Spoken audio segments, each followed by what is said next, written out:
Hello बच्चों, क्या हाल चाल। प्राइम एकेडमी के प्लेटफॉर्म में आपका स्वागत है। आज से हम बीएससी थर्ड सेम के डीएससी फिजिक्स की क्लासेज यहाँ पे कंटिन्यू करने जा रहे हैं, जिसमें आज हम इसके यूनिट फर्स्ट के जो टॉपिक्स हैं उसको कंटिन्यू करेंगे, जिसमें आज आप लोग पढ़ने वाले हैं thermodynamic system, thermodynamic coordinates, zeroth law of thermodynamics, work done by the system and work done on the system.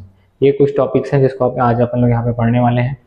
और अब जब भी क्लास अटेंड कर रहे हो तो उसको एक क्लासरूम के जैसा ट्रीट करें, और आपके पास पेन और कॉपी होनी चाहिए, आप उसमें अपने नोट्स बनाते हुए चलिएगा, ठीक है। तो आज हम लोग इसकी क्लासेस कंटिन्यू कर रहे हैं। आज हम इसका फर्स्ट यूनिट पढ़ने वाले हैं, जो है आपका लॉ ऑफ थर्मोडायनेमिक्स।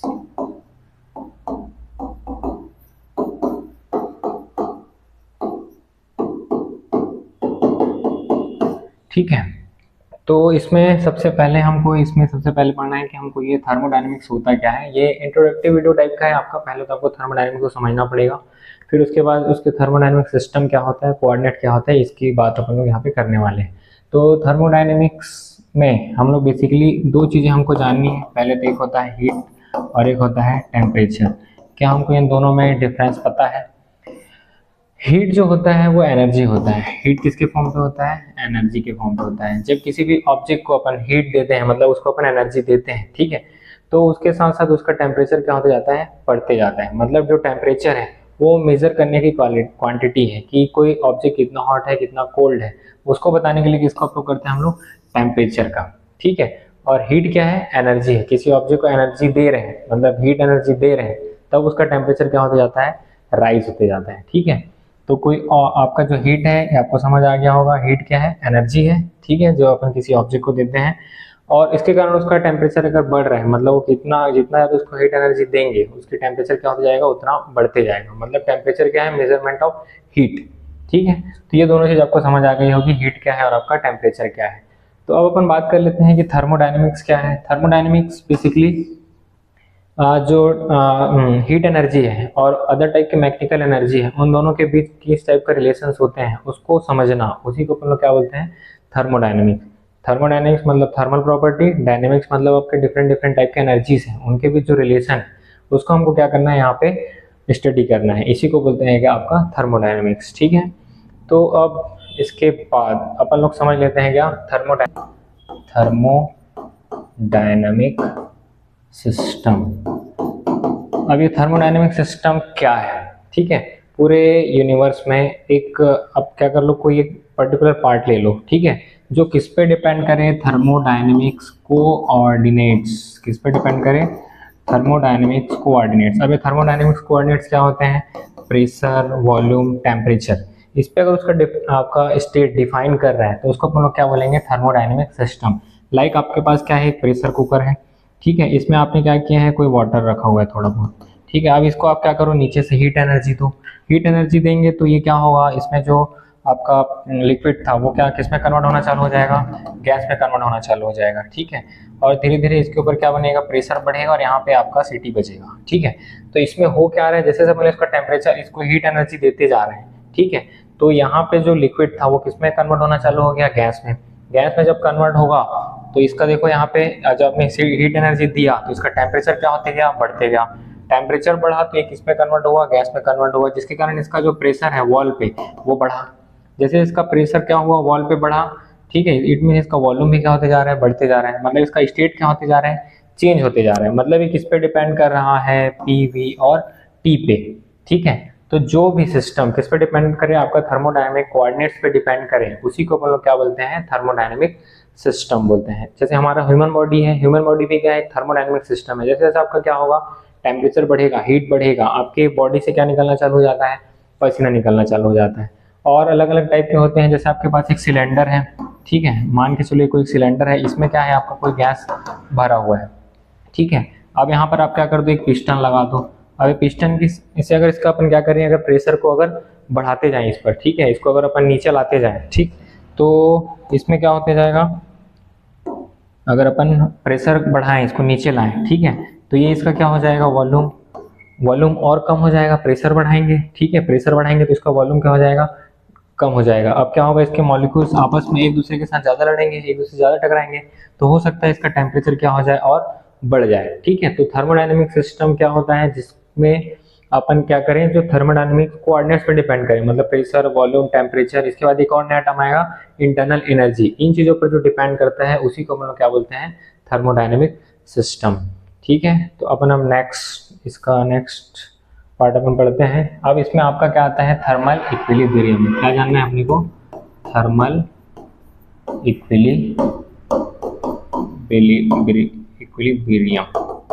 ठीक है, तो दो चीजें आपने समझ गए, एक क्या होता है थर्मोडायनेमिक सिस्टम और थर्मोडायनेमिक कोऑर्डिनेट्स।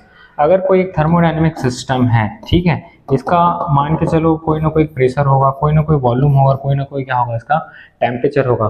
टाइम के अकॉर्डिंग ये जो थर्मोडायनेमिक्स कोऑर्डिनेट्स हैं, अगर टाइम के अकॉर्डिंग चेंज नहीं हो रहे हैं तो अपन बोलेंगे कि जो सिस्टम है वो क्या है, थर्मली इक्विलिब्रियम में है। ठीक है, लाइक जैसे आपके पास ये आपका एक कोई सिस्टम है, यहाँ पे आपने कोई वॉल लगा दिया, इधर कोई आपका एक गैस रखी हुई है।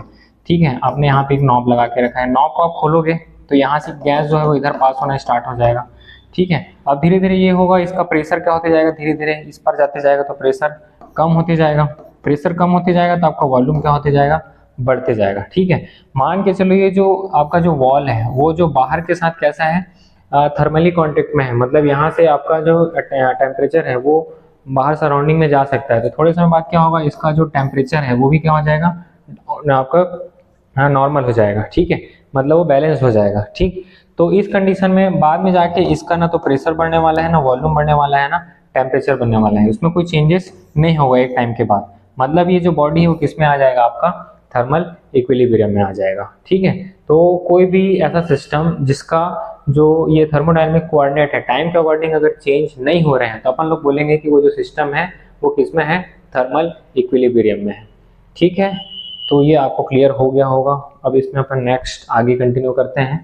अब अपन पढ़ेंगे क्या, जीरोथ लॉ ऑफ थर्मोडायनेमिक्स।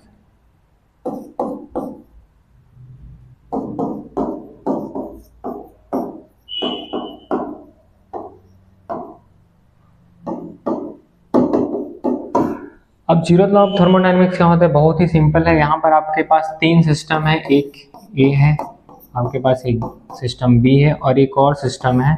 ठीक है, एक और सिस्टम है आपके पास सी। ठीक है, अब यहाँ पे आपको ये ध्यान रखना है, मैं पेन चेंज कर लेता हूँ। ठीक है, कि ये जो ए और बी है, ये जो तीसरा सिस्टम दिख रहा है सी, इसके साथ इन लोग दोनों कैसे हैं, थर्मली कांटेक्ट में। कैसे हैं इन लोग, थर्मली कांटेक्ट में, लेकिन ए और बी के बीच कोई कांटेक्ट नहीं है। ठीक है, मतलब इन दोनों के बीच जो वॉल है वो कैसा है, एडियाबेटिक है, इनके बीच कोई थर्मल कांटेक्ट नहीं हो रहा है। बट ये दोनों आपस में कैसे हैं, ए और बी सी के साथ थर्मली कांटेक्ट में है। साथ ही साथ ये पूरा जो सिस्टम वो क्या है, आपका एडियाबेटिक वॉल से क्या है, ये घिरा हुआ है। ठीक है, अब यहाँ से कोई टेम्परेचर बाहर से नहीं जा सकता। एडियाबेटिक वॉल उसको बोलते हैं जहाँ पे आपका जो हीट एनर्जी है इस सिस्टम से ना तो बाहर जा सकती है, ना बाहर से कोई हीट एनर्जी इधर अंदर आ सकती है, तो उसको अपन लोग क्या बोलते हैं, एडियाबेटिक वॉल बोलते हैं। ठीक है, तो यहाँ पर आपके पास तीन सिस्टम है, ए बी और सी। ए और बी दोनों सी के साथ क्या है, किसी थर्मली वॉल के साथ आपस में इन लोग क्या है, कांटेक्ट में है। बट ए और बी के बीच कोई कांटेक्ट नहीं है, तो यहाँ पे होगा क्या, ए और सी आपस में थर्मल इक्विलिब्रियम में हो जाएंगे कुछ समय बाद, बी और सी भी क्या हो जाएंगे, आपस में थर्मल इक्विलिब्रियम में हो जाएंगे। अगर इसका टेम्परेचर ज़्यादा है तो ये अपना टेम्परेचर इसको दे देगा। ठीक है, इसका टेम्परेचर ज़्यादा है तो इसका टेम्परेचर इसको दे देगा। कब तक देते रहेगा, जब तक दोनों का टेम्परेचर इक्वल ना हो जाए। ठीक है, फिर अपन क्या करेंगे, यहाँ पर ये जो हमको एडियाबेटिक वॉल दिख रहा है इसको यहाँ से अगर अपन हटाएं, ठीक है, तो यहाँ पे होना चाहिए क्या, ये होना चाहिए कि ए से बी की तरफ हीट एनर्जी ट्रांसफर होनी चाहिए। पर हम लोग ये देखते हैं कि यहाँ पर से ए से बी की तरफ कोई हीट एनर्जी ट्रांसफर नहीं होती है। इसका कारण ये है कि जब ये दोनों अगर एक दूसरे के साथ आपस में थर्मल इक्विलिब्रियम में होते हैं तो कुछ समय के बाद ए और बी भी आपस में क्या हो जाते हैं, थर्मल इक्विलिब्रियम में आ जाते हैं। इसका मतलब हमारा जीरोथ लॉ ऑफ थर्मोडायनेमिक्स ये बोलता है कि कोई दो सिस्टम है वो किसी तीसरे सिस्टम के साथ अगर थर्मली इक्विलिब्रियम में है तो वो दोनों सिस्टम भी आपस में क्या होंगे, थर्मल इक्विलिब्रियम में होंगे। इसी को बोलते हैं क्या, आपका जीरोथ लॉ ऑफ थर्मोडायनेमिक्स। ठीक है, तो ये बात आपको समझ आ गया होगा। अच्छा, यहाँ पर जीरोथ लॉ ऑफ थर्मोडायनेमिक्स से हमको एक और नया कॉन्सेप्ट यहाँ पे हमको आने वाला है, टेम्परेचर का आपका कॉन्सेप्ट। ठीक है, अब ये टेम्परेचर का कॉन्सेप्ट क्या होता है कि अगर कोई दो सिस्टम है आपके पास, है ना, अगर आपने क्या किया, इन दोनों को कांटेक्ट में लाया, ठीक है, तो यहाँ से अगर हीट एनर्जी, ठीक है, अगर एक सिस्टम से अगर दूसरे सिस्टम पे जा रही है, ठीक है, तो इसका मतलब इसका जो टेम्परेचर है वो क्या है, ज़्यादा है एज कम्पेयर दिस सिस्टम, ठीक है। अगर यहाँ पे अगर हीट एनर्जी का ट्रांसफर नहीं हो रहा है, इसका मतलब ये दोनों के दोनों किस में है, थर्मल इक्विलिब्रियम में है, ठीक है। तो इस तरीके से अपन जीरो लॉ ऑफ थर्मोडायनेमिक्स से जो टेम्परेचर का कॉन्सेप्ट है उसको भी यहाँ पर अपन डिफाइन कर सकते हैं। तो आई होप आपको ये चीज़ समझ आ गई होगी। इसके बाद अपन लोग जो नेक्स्ट क्लास होगी उसमें work done by the system and work done on the system ये पढ़ने वाले हैं, और इसी में work done in different different process like isothermal process and adiabatic process जो आपके सिलेबस में मेंशन्ड है, उसको अपन लोग इसके बाद वाली क्लास में कंटिन्यू करने वाले हैं। तो इसके लिए आप हमारे एकेडमी का जो चैनल है उससे आप लगातार बने रह सकते हैं, आपको पूरी क्लासेस यहाँ पे कंटिन्यू फॉर्म पे दी जाएगी, ठीक है। तो नेक्स्ट वीडियो में मिलते हैं, ऑल द बेस्ट।